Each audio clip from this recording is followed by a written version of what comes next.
Hello, konnichiwa! This is Rob Taylor coming at you from Nagano, Japan in the town of Miyota. I'm actually on my iPhone now doing this because my computer crashed. Thank you, Windows Vista. And NVIDIA graphics card that stinks. And so now I am doing this on my iPhone, but I wanted to give you an update. Sorry it's taken some time.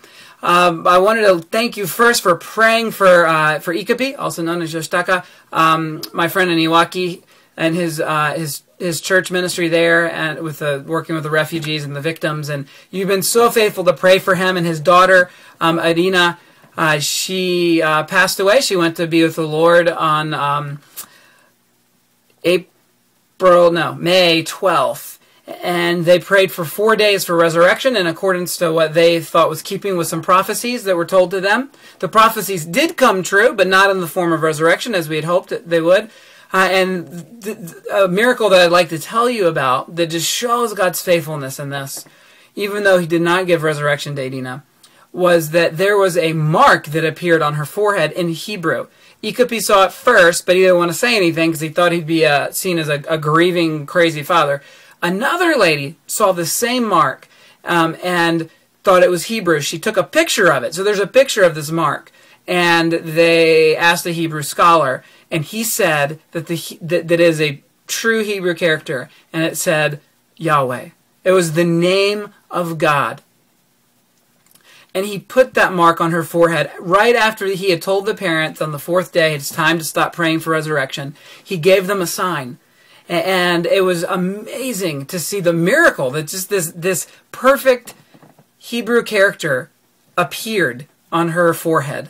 And that people could see it. There's a picture taken and it said Yahweh.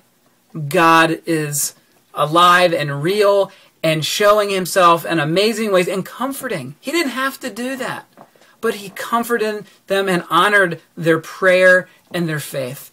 And I think he will do that also for us. So thank you for your faithfulness and prayer for Ikapi. The healing that was promised in the prophecy, we see it spiritually. People coming to know Jesus. One lady said, I came to know Jesus today because of Irina's death. A lot of other miracles happened as well that I don't have time to go into now, but the healing in Ikapi and his wife's heart is just amazing as well, the peace that they feel. And God used her life and her death, even only 4 months old. So thank you for your faithfulness. Often we tend to define faith as things that we don't think are too unrealistic. We're okay to pray for it as long as it's not too unrealistic. That's not biblical faith. I think faith says that we will pray for anything that is in God's sovereign control. What's in God's sovereign control? Everything. What's outside of his control? Nothing. So we are happy to pray for incredible things that are impossible with man, but absolutely possible with God. Thank you for doing that for us. And I will come to you with another update soon. I want to tell you about our church. Some amazing things have been happening in our church.